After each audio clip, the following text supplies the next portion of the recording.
Hello दोस्तों, आप सभी का हमारे यूट्यूब चैनल पर हार्दिक दिल से स्वागत है। दोस्तों, अगर आप चैनल पर नए हो तो चैनल को सब्सक्राइब जरूर करें। तो दोस्तों, आज के हम इस वीडियो में आगे चर्चा कर रहे होंगे अबाउट मैथमेटिक्स 3, क्योंकि दोस्तों बहुत सारे स्टूडेंट इस बार ऐसे हैं फोर्थ सेमेस्टर के जिनको मैथमेटिक्स 3 इंक्लूड था। बहुत सारे स्टूडेंट को बैक आई है। दोस्तों, जितना मैथमेटिक्स 3 कठिन नहीं है जितना कि आपने बना दिया है। तो दोस्तों, अगर आप फोर्थ सेमेस्टर वाले या फिर थर्ड सेमेस्टर वाले विद्यार्थी हैं, जो कि दोस्तों अभी और सेशन चल रहा है थर्ड सेमेस्टर का, तो जिन विद्यार्थियों को थर्ड सेमेस्टर मैथमेटिक्स 3 है, यानी कि आपकी ब्रांच में अगर मैथमेटिक्स 3 इंक्लूड है, तो दोस्तों आप हमारे चैनल से पढ़ सकते हैं मैथमेटिक्स 3। हम टॉपिक वाइज आपका वीडियो लेक्चर अपलोड करते जाएंगे। तो दोस्तों, आज की इस वीडियो में हम मेनली यह जानेंगे कि मैथमेटिक्स 3 का सिलेबस वगैरह कितना है, आपको कितना करना है, क्योंकि दोस्तों बहुत सारे स्टूडेंट पूरा सिलेबस कर लेते हैं और लास्ट टाइम जब एग्जामिनेशन देते हैं तो सब कुछ भूल जाते हैं, क्योंकि दोस्तों यहाँ पे ओनली मैथमेटिक्स 3 में आपका फॉर्मूले का काम है और बाकी दोस्तों आपको कोई एक्स्ट्रा और काम नहीं करना, जैसा कि आपने मैथमेटिक्स 2 में किया हुआ। तो दोस्तों, जब आप मैथमेटिक्स 3 पढ़ रहे होंगे तब आप यह पाएंगे कि इतना कठिन नहीं है मैथमेटिक्स 3 जितना कि आपका मैथमेटिक्स 2, क्योंकि दोस्तों आपका यहाँ पे लिमिटेड सिलेबस है, आपका लिमिटेड कुछ क्वेश्चन है जो कि आपका हर बार आपके एग्जामिनेशन में पूछा जाता है। तो दोस्तों, यहाँ पे हम कुछ यूनिट्स के बारे में चर्चा करेंगे 1 2 3, जिसमें आपको थोड़ा आइडिया लग पाएगा कि क्या क्या इंपॉर्टेंट है, क्योंकि आपके मिड सेम वगैरह भी आने वाले होंगे कुछ ही दिन बाद, 15 से 20 दिन बाद, क्योंकि थर्ड सेमेस्टर का जो है सेशन स्टार्ट हो गया है। तो दोस्तों, अब हम यहाँ पे मैथमेटिक्स 3 का फर्स्ट यूनिट देख लेते हैं क्या क्या इंपॉर्टेंट है जो कि आपको पढ़ना है। पढ़ना तो आपको सब है, आप अपने हिसाब से तैयारी कीजिएगा, बट दोस्तों मैं जो आपको कुछ टॉपिक्स बताने जा रहा हूँ, आप दोस्तों इनको पहले कीजिएगा, इन पर ज़्यादा फोकस करिएगा। तो दोस्तों, अगर सबसे पहले हम देखें कि आपको यूनिट नंबर फर्स्ट में से क्या क्या करना है, तो दोस्तों आपके यहाँ पे सबसे पहले ही आपको 3 मेथड दी होगी, bisection method, error method, regular false method. दोस्तों यहाँ पे आपका जो है सबसे पहले दिया होगा बाइसेक्शन मेथड। ये दोस्तों बहुत ही ज्यादा इंपॉर्टेंट है, एक सेमेस्टर में आता है तो फिर अगले सेमेस्टर में नहीं आता है। इसके बाद दोस्तों आपका है सेकंड एनआर मेथड।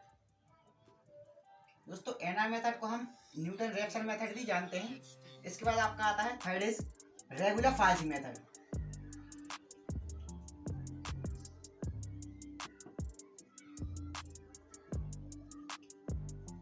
दोस्तों आपकी ये 3 मेथड्स ऐसी हैं जो कि अगर आपने ये फर्स्ट वाली कर ली और ये सेकंड वाली, ये रेगुलर फॉल्स जो दोस्तों कभी कभी पूछता है। बाकी दोस्तों अगर आपने ये दोनों मेथड अच्छे से कर ली तो इन दोनों मेथड में से ही दोस्तों आपका एक क्वेश्चन आ जाएगा। आपका फर्स्ट यूनिट से दोस्तों 4 क्वेश्चन आता है 7-7 नंबर का, तो 14 दूनी आपके 28 नंबर हो गए। तो दोस्तों आपका ये और ये वाला अगर आपने अच्छे से कर लिया तो आपके 7 से 14 नंबर तो पक्के हो ही जाएंगे। इसके बाद आपका आता है फर्स्ट यूनिट में सबसे लास्ट में आपका दिया हुआ है लैग्रांज फॉर्मूले। यहाँ पे आपका दिया हुआ है लैग्रांज फॉर्मूले। इसके पहले दिया हुआ है आपका Newton forward, Newton backward, interpolation law, आपका जो है कुछ डिफरेंसेस भी दिया हुआ है। इसके बाद आपका न्यूटन डिवाइडेड डिफरेंसेस भी दिया हुआ है। तो दोस्तों आपके 3 से 4 टॉपिक आपको वो छोड़ देने हैं। अगर आपको पास होना है और अच्छे नंबर लाना है तो दोस्तों आप इनको ही पढ़ के जाएं। अगर दोस्तों आप फर्स्ट यूनिट से पूरा तैयार करके जाते हैं तो कोई दिक्कत तो नहीं है। बाकी दोस्तों आपको वहाँ पे थोड़ा प्रॉब्लम हो सकती है, आप भूल सकते हैं, क्योंकि दोस्तों आपको थर्ड सेमेस्टर के साथ साथ कुछ अदर एक्टिविटीज भी करनी पड़ती हैं कॉलेज की, या फिर आपको इंटर्नशिप वगैरह भी करनी पड़ती है। दोस्तों मैथमेटिक्स 3 में आपको चाहिए पड़ती है प्रैक्टिस। कठिन नहीं है बट दोस्तों आपको प्रैक्टिस चाहिए पड़ती है। कैलकुलेटर चलाना तो आना चाहिए, क्योंकि दोस्तों कभी दूसरे मोड में आए तो कभी दूसरे मोड में। तो दोस्तों जब आप इस मेथड में साइन कॉस थीटा वाले न्यूमेरिकल कर रहे होंगे तब आपको अलग मोड में डालना पड़ेगा, जब आप न्यूमेरिकल बेस कर रहे होंगे तब आपको अलग मोड में डालना पड़ेगा। तो दोस्तों आपको कैलकुलेटर की प्रैक्टिस भी करनी है और कुछ और अलग प्रैक्टिस करनी है। और आप जब 5 यूनिट करके जाएंगे तो दोस्तों बहुत सारा जो है डाउट आ जाता है, बहुत सारे फॉर्मूले ऐसे रहते हैं जिसमें प्लस माइनस के हम मिस्टेक कर देते हैं, जिसके कारण मैथमेटिक्स 3 में इस बार बहुत सारे जनों को बैक आई है। तो दोस्तों अगर हम बात करें यूनिट नंबर सेकंड की, तो दोस्तों आपके यूनिट नंबर सेकंड में स्टार्टिंग में ही आपके 2 पोर्शन है, न्यूमेरिकल डिफरेंशिएशन और न्यूमेरिकल इंटीग्रेशन। तो दोस्तों न्यूमेरिकल डिफरेंशिएशन में से बिल्कुल भी नहीं आता है, कभी नहीं आया है, मुश्किल ही है एक आध क्वेश्चन आ गया हो। और आपका दूसरा है न्यूमेरिकल इंटीग्रेशन। दोस्तों न्यूमेरिकल इंटीग्रेशन में से आपका जो है 1/3 और 3/8 2 फॉर्मूले दिए हुए हैं, ट्रेपेजोइडल रूल दिया हुआ है। ये तीनों में से दोस्तों कभी ना कभी एक में से पूछ लेता है। लास्ट टाइम आपका 1/3 और 3/8 रूल भी पूछा गया था, सिंपल लॉ कहलाते हैं ये। तो दोस्तों हम यहाँ पे देख लेते हैं। तो दोस्तों जैसा कि मैंने आपको बताया कि न्यूमेरिकल डिफरेंशिएशन में से नहीं आता है, न्यूमेरिकल इंटीग्रेशन में से ही आता है। तो आपका सिंपल 1/3, 3/8 और आपका ट्रेपेजोइडल जो रूल है, ये तीनों आते हैं। कभी कभी ये अलग से पूछ लेता है और कभी कभी ये दोनों साथ में पूछ लेता है। ज्यादातर ये साथ में ही पूछता है, अलग अलग नहीं पूछता है, तो इसमें थोड़ा आपका टफ हो जाता है।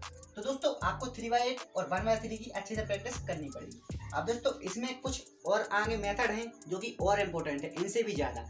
ये भी इम्पोर्टेंट है पर इनसे भी ज़्यादा वो इम्पोर्टेंट है।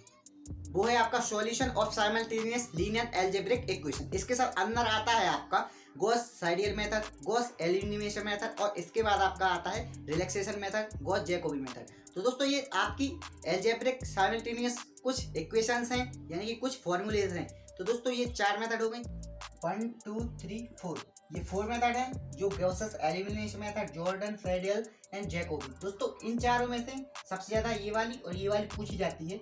दोस्तों अगर इनको पेपर टफ करना पड़ता है सेकेंड यूनिट तक, तो इन दोनों में से दोस्तों ये कभी कभी क्राउड पूछ लेता है, कभी कभी relaxation. Last time crowd method पूछा था दोस्तों, बहुत सारे लोग इसको छोड़ के आ गए थे।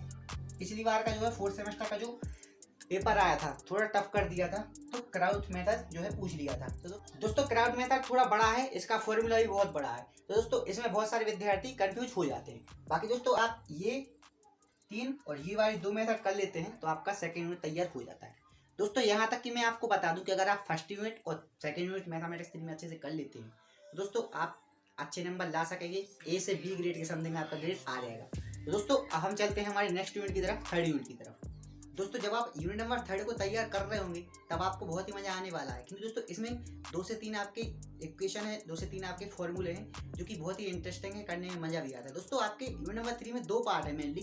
तो दोस्तों आपका फर्स्ट पार्ट है ऑर्डिनरी डिफरेंशियल इक्वेशन और सेकंड पार्ट है आपका पार्शियल डिफरेंशियल इक्वेशन। दोस्तों ये पार्शियल जो आपका पार्ट है ये बहुत ही बिग है, यानी बड़ा है। तो दोस्तों इसके बाद आपका बचता है ऑर्डिनरी, और पार्शियल से दोस्तों पार्शियल डिफरेंशियल इक्वेशन से कुछ भी नहीं आता है, जबकि ऑर्डिनरी डिफरेंशियल इक्वेशन से सब कुछ आता है। इसी से आता है सब कुछ। आपका ये वाला पार्ट बड़ा भी है और कुछ आता भी नहीं है। तो दोस्तों इसको आप छोड़ दें तो अच्छा रहेगा, क्योंकि मैंने आपको बताया है कि आपको इसमें मजा आने वाला है। तो आप यह करेंगे, मैं आपको यही सलाह दूंगा कि आप पार्शियल वाले पोर्शन को छोड़ दें बिल्कुल, क्योंकि दोस्तों ऑर्डिनरी से ही पूछता है। आप क्यूबी में देखिएगा लास्ट ईयर का जो है एग्जामिनेशन में भी ऑर्डिनरी में ही आया है, और बहुत सारे विद्यार्थी जो हैं पार्शियल को भी नहीं करते हैं।